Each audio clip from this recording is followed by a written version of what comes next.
ಜವಾಬ್ದಾರಿಯನ್ನ ಹೊತ್ಕೊಂಡಿರ್ತಕ್ಕಂಥ ರಘುಪತಿ ರೆಡ್ಡಿ ಅವರು ಅದ್ರ ಬಗ್ಗೆ ತಿಳಿಸ್ಕೊಡ್ತಾರೆ. ಏನೇ ಸಮಸ್ಯೆಗಳಿದ್ರು ಕೂಡ ಅವರು ನಿಮ್ಮ ಬಗ್ಗೆ ಚರ್ಚೆ ಮಾಡ್ತಾರೆ. ಅದು ಕೆಲವಾರು ಮಾತುಗಳನ್ನು ಹೇಳಿ ತಮ್ಮ ಮುಂದೆ ನಾನು ನನ್ನ ಮಾತನ್ನು ಮುಗಿಸ್ತೇನೆ. ಆದ್ಮೇಲೆ ನಾವು SIR ಬಗ್ಗೆ ಮಾತಾಡ್ತಕ್ಕಂಥ ಮುಂಚೆ ಪ್ರತಿಯೊಬ್ಬ ಭಾರತೀಯನಿಗೂ ಕೂಡ ಮತದಾನದ ಹಕ್ಕನ್ನು ಕೊಟ್ಟಿದೆ ಭಾರತದ ಸಂವಿಧಾನ. ಭಾರತದ ಒಂದು ಇತಿಹಾಸದ ಒಂದು ಪುಟಗಳನ್ನು ತಿರುವಿ ನೋಡಿದಾಗ ಈ ದೇಶದಲ್ಲಿ ನಿರಂಕುಶ ಪ್ರಭುತ್ವ ಇತ್ತು. ರಾಜಮಂತ್ರಗಳು ಈ ದೇಶವನ್ನು ಆಳ್ತಾ ಇದ್ರು. ಆ ರಾಜರು ಈ ದೇಶವನ್ನು ಆಳ್ತಾ ಇರ್ತಕ್ಕಂಥ ಸಂದರ್ಭದಲ್ಲಿ ರಾಜರು ಹೇಳಿದ್ದೇ ರಾಜಾಜ್ಞೆ. ಅದನ್ನು ಯಾರು ಕೂಡ ಪ್ರಶ್ನಿಸುವಂತಿಲ್ಲ. ಜನರಿಗೆ ವಾಕ್ ಸ್ವಾತಂತ್ರ್ಯ ಇರಲಿಲ್ಲ, ಅದನ್ನು ಯಾರು ಕೂಡ ಪ್ರಶ್ನಿಸುವಂತಿರಲಿಲ್ಲ. ವ್ಯಕ್ತಿ ಸ್ವಾತಂತ್ರ್ಯ ಇರಲಿಲ್ಲ.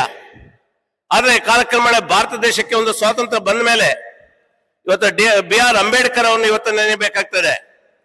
ಒಂದು ಕಾಲದಲ್ಲಿ ಬ್ರಿಟಿಷರು ಹೇಳಿದ್ರು, ಏನಕ್ಕೆ ಭಾರತೀಯರಿಗೆ ಸ್ವಾತಂತ್ರ್ಯ, ಇವ್ರಿಗೆ ಒಂದು ಸಂವಿಧಾನವನ್ನು ರಚಿಸಿಕೊಳ್ತಕ್ಕಂಥ ಪ್ರಬುದ್ಧರಲ್ಲ, ಇವರು ದಡ್ರು ಒಂದು ನಮ್ಮನ್ನ. ಆದ ಒಂದು ಅದ್ಭುತವಾದಂತ ಒಂದು ಸಂವಿಧಾನವನ್ನು ರಚಿಸಿ ಇಡೀ ವಿಶ್ವಕ್ಕೆ ಒಂದು ಸಂದೇಶವನ್ನು ಕೊಟ್ಟರು ಡಾಕ್ಟರ್ BR ಅಂಬೇಡ್ಕರ್ ಅವರು. ಭಾರತೀಯರು ದಡ್ಡರಲ್ಲ, ಭಾರತೀಯರು ಪ್ರಬುದ್ಧರು ಅಂತ ಹೇಳಿ ಒಂದು ಅದ್ಭುತವಾದಂತ ಒಂದು ಸಂವಿಧಾನವನ್ನು ನಮ್ಮ ದೇಶಕ್ಕೆ ಕೊಟ್ಟರು. ಆ ಸಂವಿಧಾನ ಅಡಿಯಲ್ಲಿ ಪ್ರತಿಯೊಬ್ಬ ಪ್ರಜೆಯೂ ಕೂಡ ಒಂದು ಏನು ಮತದಾನದ ಒಂದು ಹಕ್ಕನ್ನು ಕೊಟ್ಟಿದ್ದಾರೆ. ನಾವೆಲ್ಲರೂ ಕೂಡ ಮತವನ್ನ ಚಲಾಯಿಸ್ತಾ ಇದ್ದೀವಿ. ಹಿಂದೆ ಏನಿತ್ತು, 21 ವರ್ಷ ಆದ್ಮೇಲೆ ಮತದಾನದ ಹಕ್ಕು ಇತ್ತು. ಆದ್ರೆ ಸಂವಿಧಾನಕ್ಕೆ 69ನೇ ತಿದ್ದುಪಡಿಯನ್ನು ತಂದು 1989ರಲ್ಲಿ ಒಂದು ತಿದ್ದುಪಡಿಯ ಮೂಲಕ 18 ವರ್ಷ ವಯಸ್ಸು ಮುಗಿದ ನಂತರ ಪ್ರತಿಯೊಬ್ಬರು ಕೂಡ ಮತ ಚಲಾಯಿಸುವಂತ ಹಕ್ಕನ್ನ ನಮ್ಮ ತಿದ್ದುಪಡಿ ಮೂಲಕ ಭಾರತದ ಪ್ರಜೆ 18 ವರ್ಷ ತುಂಬಿದವರಿಗೆ ಮತದಾನದ ಒಂದು ಹಕ್ಕನ್ನು ಕೊಟ್ರು. ಇವತ್ತು ನಿಮ್ಮೆಲ್ಲರೂ ಕೂಡ ನಾನು ಮನವಿ ಮಾಡ್ತಕ್ಕಂಥದ್ದು, ಮತದಾನ ಅದು ನಮ್ಮ ಹಕ್ಕು. ಒಬ್ಬ ವ್ಯಕ್ತಿ ಸ್ವಾತಂತ್ರ್ಯವನ್ನ ನಾವು ಒಳ್ಳೆಯ ವ್ಯಕ್ತಿ ಸ್ವಾತಂತ್ರ್ಯ ಸಿಗ್ಬೇಕಾದ್ರೆ ನಮಗೆ ಇವತ್ತು ಮತದಾನದ ಹಕ್ಕು ಬೇಕು. ಇವತ್ತು ಹಿಂದೆ ಏನ್ ಮಾಡ್ತಾ ಇದ್ರು, ರಾಜರು ಈ ದೇಶದ ಒಂದು ರಾಜಮಂತ್ರಗಳು ದೇಶವನ್ನು ಆಳ್ತಾ ಇದ್ದು. ಆದ್ರೆ ಇವತ್ತು ಪ್ರಭುಗಳೇ ಪ್ರಭುಗಳಿಲ್ಲಿ. ಏನು ಅಬ್ರಹಾಂ ಲಿಂಕನ್ ಅವರು ಹೇಳಿದಾಗೆ, ಏನು ಪ್ರಜಾಪ್ರಭುತ್ವ ಡೆಮಾಕ್ರಸಿ ಅಂದ್ರೆ ಜನರಿಂದ ಜನರಿಗೋಸ್ಕರ ಜನರಿಗಾಗಿ ಇರ್ತಕ್ಕಂಥದ್ದೇ ಪ್ರಜಾಪ್ರಭುತ್ವ ಅಂದ್ರು. ಅಂದ್ರೆ ಸರ್ವವು ಪ್ರಜಾಪ್ರಭುತ್ವ ವ್ಯವಸ್ಥೆಯಲ್ಲಿ ಜನರೇ ಒಂದು ಅವ್ರದೇ ಒಂದು ಪರಿಮಾಧಿಕಾರ. ನೀವು ಯಾರು ಮತ ಹಾಕಿ ಚಲಾಯಿಸಿ ಆಯ್ಕೆ ಮಾಡ್ಕೊಡ್ತೀರೋ ಅವರು ನಿಮ್ಮನ್ನ ಅಲ್ಲಿ ಪ್ರತಿನಿಧಿಸ್ತಾರೆ. ಈ ದೇಶದ ಕಾನೂನುಗಳನ್ನು ತರ್ತಕ್ಕಂಥವ್ರು. ಸೊ ಪ್ರತಿಯೊಂದು ಕೂಡ ಉಸ್ತುವಾರಿ ನೋಡ್ತಕ್ಕಂಥವ್ರೆ. ಆ ನಿಟ್ಟಿನಲ್ಲಿ ನಾನು ತಮ್ಮಲ್ಲಿ ಮನವಿ ಮಾಡ್ತಕ್ಕಂಥದ್ದು, ವಿಶೇಷವಾಗಿ BLO ಮತ್ತು BLA ಅಂತ ಇರ್ತಾರೆ. BLO ಅಂದ್ರೆ ಆ ಬೂತ್ ಮಟ್ಟದ ಒಂದು ಅಧಿಕಾರಿ. ಸೊ ಅವರ ಜವಾಬ್ದಾರಿ ಏನಂತ ಹೇಳಿದ್ರೆ, ಮನೆಗೂ ತೆರಳಿ ಪ್ರತಿಯೊಂದು ಮನೆಯಲ್ಲಿ ಯಾರು ವಯಸ್ಸಿಗೆ ಬಂದಿದ್ದಾರೆ, ಎಷ್ಟು ಜನ ಮತ ಚಲಾಯಿಸುವಂತ ವ್ಯಕ್ತಿಗಳು ಆ ಮನೆಯಲ್ಲಿದ್ದಾರೆ, ಅದರ ಒಂದು ಸಮಗ್ರ ಮಾಹಿತಿಯನ್ನು ತಗೊಳ್ತಾರೆ. ಅದನ್ನ ಏನು ಸರ್ಕಾರದಿಂದ ನಿಗದಿತ ನಿಯಮಾವಳಿ ಪ್ರಕಾರ ಒಂದು ಫಾರ್ಮೆಟ್ ಕೊಟ್ಟಿರ್ತಾರೆ, ಅದನ್ನ ಅನೇಕ ವಿಚಾರಗಳು ಒಳಗೊಂಡಂತ ಒಂದು ಫಾರ್ಮೆಟ್ ಅನ್ನು ನಮಗೆ ಕೊಡ್ತಾರೆ. ಅಂದ್ರೆ ನಿಮ್ ಡೇಟ್ ಆಫ್ ಬರ್ತ್ ಆಗ್ಬೋದು, ನಿಮ್ಮ ಆಧಾರ್ ನಂಬರ್ ಆಗಿರ್ಬೋದು, ನಿಮ್ ತಂದೆ ಹೆಸರು ಆಗಿರ್ಬೋದು, ನಿಮ್ಮ ಇನ್ಶಿಯಲ್ ಇಂದ ಹಿಡಿದು ನಿಮ್ಮ ಹೆಸರು ಏನು, ಈ ಸಮಗ್ರ ಮಾಹಿತಿಯನ್ನ ಒಳಗೊಂಡಂತ ಒಂದು ಫಾರ್ಮ್ಸ್ ಅನ್ನ ನಿಮ್ಗೆ ಕೊಡ್ತಾರೆ.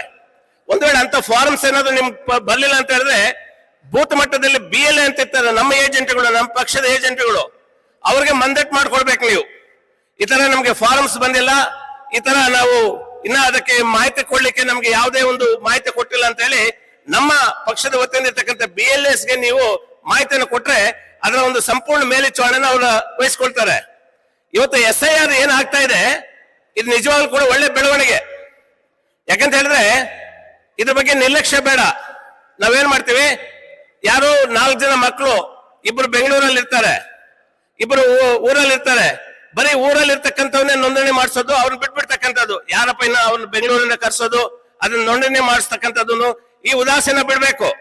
ಅವರನ್ನು ಕರೆಸಿ ಅವರನ್ನು ಕೂಡ ಇಲ್ಲಿ ಏನು ಫಾರಮ್ಸ್ ಅನ್ನ ತಗೊಂಡು ಅವರನ್ನು ಕೂಡ ಇಲ್ಲಿ ಕಡ್ಡಾಯವಾಗಿ, ನಿಮ್ ಮನೆಯಲ್ಲಿ 4 ಜನ ಏನ್ ಮಕ್ಕಳಿದ್ದಾರೆ ಅವರನ್ನು ಕಡ್ಡಾಯವಾಗಿ ಒಂದು ಮತದ ಒಂದು ಇದಕ್ಕೆ ಸೇರಿಸುವಂತ ಪ್ರಯತ್ನವನ್ನು ನೀವು ಮಾಡ್ಬೇಕು.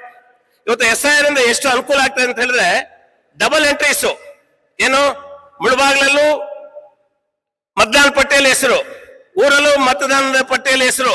ಸೊ ಇವತ್ತು ಇದು ಪರಿಷ್ಕರಣೆ ಆಗ್ತಾ ಇರೋದ್ರಿಂದ ಈ ಡಬಲ್ ಎಂಟ್ರೀಸ್ ಎಲ್ಲ ಹೋಗ್ತದೆ. ಇನ್ನ ಒಂದು ಬೆಳವಣಿಗೆ ಏನಂತ ಹೇಳಿದ್ರೆ, ಈ SIR ಅಲ್ಲಿ ಯಾವತ್ತೋ 20 ವರ್ಷಗಳು ಹಿಂದೆ ಸತ್ತಿರ್ತಕ್ಕಂಥವ್ರ ಹೆಸರು ಕೂಡ ಇವತ್ತು ಮತದಾರ ಪಟ್ಟಿಯಲ್ಲಿ ಕಂಟಿನ್ಯೂ ಆಗ್ತಾ ಇದೆ. ಸೊ ಇವೆಲ್ಲವೂ ಕೂಡ ಅದನ್ನ ಕೈ ಬಿಡುವಂತ ವ್ಯವಸ್ಥೆಗಳಿರ್ತವೆ. ಇನ್ ಕೆಲವರು ಏನ್ ಮಾಡ್ತಾರೆ, ಊರಲ್ಲಿ ಇರ್ತಾರೆ, ಬಹಳಷ್ಟು ವರ್ಷಗಳಿಂದ ಊರ್ ಬಿಟ್ಟು ಬೇರೆ ರಾಜ್ಯ ಕೊಟ್ಟೋಗಿರ್ತಾರೆ, ಬೇರೆ ರಾಜ್ಯದಲ್ಲಿ ನೆಲೆಸಿರ್ತಾರೆ. ಆದ್ರೆ ಅಲ್ಲಿ ಓಟ್ ಹಾಕೊಂಡು ಮತ್ತೆ ಇಲ್ಲಿ ಓಟ್ ಹಾಕಕ್ ಬರ್ತಾನೆ, ಅಂದ್ರೆ ಅಲ್ಲೂ ಹೆಸರಿರ್ತದೆ, ಇಲ್ಲೂ ಹೆಸರಿರ್ತದೆ.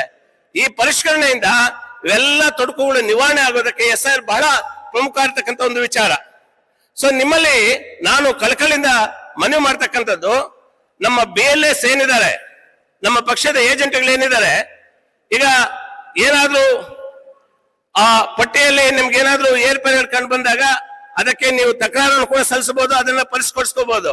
ನಮ್ಮ BLAಗಳು ಏನಿದ್ದಾರೆ, ನಮ್ಮ ಪಕ್ಷದ ವತಿಯಿಂದ ಪ್ರತಿ ಬೂಟ್ಗೆ ಏನು ಏಜೆಂಟ್ಗಳನ್ನ ನೇಮಕ ಮಾಡ್ಕೊಂಡಿರ್ತೀವಿ, ನಿಮ್ದು ಯಾವುದೇ ಸಮಸ್ಯೆಗಳಿದ್ದಾಗ ಅವ್ರ ಜೊತೆ ಚರ್ಚೆ ಮಾಡ್ಬೇಕು. ಯಾಕಂದ್ರೆ ತಾಲೂಕ್ ಮಟ್ಟದಲ್ಲಿ ನೋಡಲ್ ಆಫೀಸರ್ಸ್ ಇರ್ತಾರೆ, ಹೋಬಳಿ ಮಟ್ಟದಲ್ಲಿ ನೋಡಲ್ ಆಫೀಸರ್ಸ್ ಇರ್ತಾರೆ. ಈಗ ಬಹುಶಃ ನಮ್ಮ ಮುಳಬಾಗಿಲಿ ನೋಡಲ್ ಆಫೀಸರ್ BO ಅವರು. ಫಾರ್ ಎಕ್ಸಾಂಪಲ್ ಆವಣಿ ಹೋಬಳಿಗೆ ಯಾರು ನೋಡಲ್ ಆಫೀಸರ್ ಬಂದು ಬಹುಶಃ CDP ಅವರು. ಈಗ ರೀತಿಯಾಗಿ ನಿಮ್ಗೆ ಏನಾದ್ರು ಸಮಸ್ಯೆಗಳಿದ್ರೆ ನಮ್ಮ BLA ಮುಖಾಂತರ ನೀವು ಅಧಿಕಾರಿಗಳನ್ನ ಸಂಪರ್ಕ ಮಾಡಿ, ಏನಾದ್ರು ತೊಡಕುಗಳಿದ್ದಾಗ, ಸಮಸ್ಯೆಗಳಿದ್ದಾಗ ಅದನ್ನ ಬಗೆಹರಿಸಿಕೊಳ್ಳುವಂತ ಅವಕಾಶಗಳಿರ್ತದೆ. ಇವತ್ತು ನಮ್ಗೆ ಟೈಮ್ ಎಕ್ಸ್ಟೆಂಡ್ ಮಾಡಿಕೊಟ್ಟಿದ್ದಾರೆ ಸರ್ಕಾರ. ಸೊ ಆ ನಿಟ್ಟಿನಲ್ಲಿ ನಿಮ್ಮ ಯಾವುದೇ ಸಮಸ್ಯೆಗಳಿದ್ರು ಕೂಡ ಅದನ್ನ ಬಗೆಹರಿಸಿಕೊಳ್ಳೋದಕ್ಕೆ ಅದು ಒಂದು ಅವಕಾಶ ಇರ್ತದೆ. ಸೊ ಅದಕ್ಕಾಗಿ ನಿಮ್ಮಲ್ಲಿ ನಾನು ಕಳಕಳಿನ ಮನವಿ ಮಾಡ್ತಕ್ಕಂಥದ್ದು, ಈ SIR ಅಂತಕ್ಕಂಥದ್ರ ಬಗ್ಗೆ ನಿರ್ಲಕ್ಷ್ಯ ಬೇಡ. ಯಾಕಂದ್ರೆ ನಾಳೆ ನಮ್ಗೆ ಮತದಾನದ ಒಂದು ಚೀಟಿ ಕೊಡ್ತಾರೆ, ಮತದಾನ ಪಟ್ಟಿಯಲ್ಲಿ ನಮ್ಮ ಹೆಸರು ಬರ್ಬೇಕಾಗ್ತದೆ.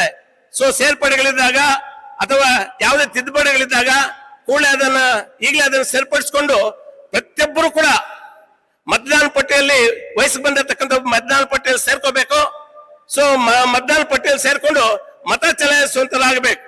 ಸೊ ಅದಕ್ಕೆ ಏನಾದ್ರೂ ರೂಪುರೇಷೆಗಳಲ್ಲಿ ಏರುಪೇರುಗಳು ಏನಾದ್ರು ಇದ್ರೆ ನಮ್ಮ ಸ್ಥಳೀಯವಾಗಿರ್ತಕ್ಕಂಥ BLS ಅನ್ನ ಮೀಟ್ ಮಾಡಿ, ಸೊ ಅವ್ರ ಮುಖ್ಯನ BLO, ಅಲ್ಲಿರ್ತಕ್ಕಂಥ ಲೋಕಲ್ ಆಫೀಸರ್ BLO ಏನಿರ್ತಾರೆ ಅವ್ರನ್ನ ಸಂಪರ್ಕ ಮಾಡಿ ಆ ಸಮಸ್ಯೆಗಳನ್ನು ಬಗೆಹರಿಸಿಕೊಳ್ಳೋದಕ್ಕೆ ಪ್ರಯತ್ನ ಮಾಡಬೇಕು. ಹಾಗಂತ ಹೇಳಿ ನೀವು ಯಾವುದೇ ಕಾರಣಕ್ಕೂ ಕೂಡ ಏನು SIR ಬಂದಿದೆ ಅಂತೆ ಅದ್ರ ಬಗ್ಗೆ ನಮ್ಗೆ ಯಾಕೆ ನಮ್ಮ ಏನು ಮತದಾರ ಪಟ್ಟಿಯಲ್ಲಿ ನಮ್ಮ ಹೆಸರಿರ್ತದೆ ಬಿಡಿ, ಅದ್ರ ಬಗ್ಗೆ ಯಾಕೆ ತಲೆ ಕೆಡಿಸ್ಕೋಬೇಡ. ಇದನ್ನ ಬಹಳ ಸೂಕ್ಷ್ಮವಾಗಿ ತಗೋಬೇಕಾಗ್ತದೆ. ಯಾಕಂದ್ರೆ ನಾನು ಸೇರ್ಪಡೆಗಳು ಕೂಡ ಬಹಳಷ್ಟು ಜನ ನಿರ್ಲಕ್ಷ್ಯದಿಂದ ಬಹಳಷ್ಟು ಸೇರ್ಪಡೆಗಳು ಆಗ್ತಾ ಇಲ್ಲ.